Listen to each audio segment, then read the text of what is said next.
माजी नगरसेवक गणेश पाटील यांनी त्यांच्या घरी गौराईचे स्वागत केले होते। दरवर्षी ते पारंपरिक पद्धतीने गौराईचे स्वागत करतात। या उत्सवाला साजरा करण्यासाठी संपूर्ण पाटील परिवार एकत्र येऊन गाणे त्याचबरोबर नृत्य करून हा आनंद साजरा करतात। गौराईचे वैशिष्ट्य म्हणजेच रात्री 12 वाजता अंगामध्ये गौराई येते। ही नवसाची परंपरा मागील अनेक वर्ष सुरू आहे। सोन पावलाने गौरी मातेचं आगमन आमच्या या म्हात्रे पाटील कुटुंबामध्ये होत असतो आणि हा पारंपरिक पद्धतीने हा उत्सव आम्ही साजरा करतोय।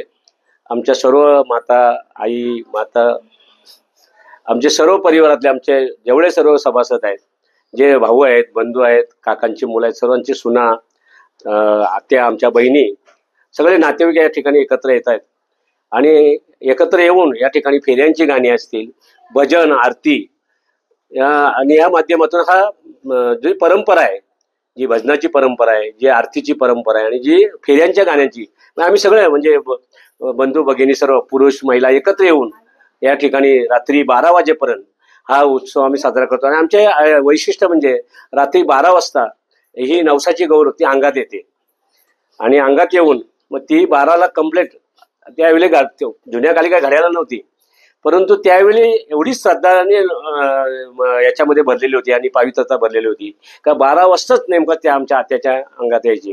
आजी येते ती, परंतु ती जी श्रद्धेने त्याच्या नवसाची होती, ती नवसाची जी परंपरा ही आमच्या कुटुंबाची आजपर्यंत राहिलेली आहे। आणखी एक वैशिष्ट्य म्हणजे या गौरीचं विसर्जन आजही एकदम पारंपरिक पद्धतीने गौरीचं विसर्जन केलं जातं। आमची गौरी देखील डोक्यावर खुर्ची घेऊन सगळ्या भगिनी आमच्या गावातून, दाठागंधा गावातून इतर गौरी येतात।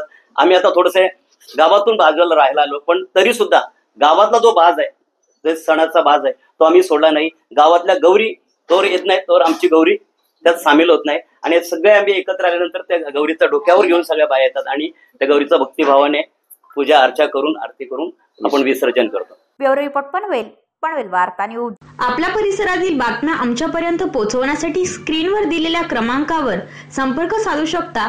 दूरध्वनी क्रमांक 8652414343।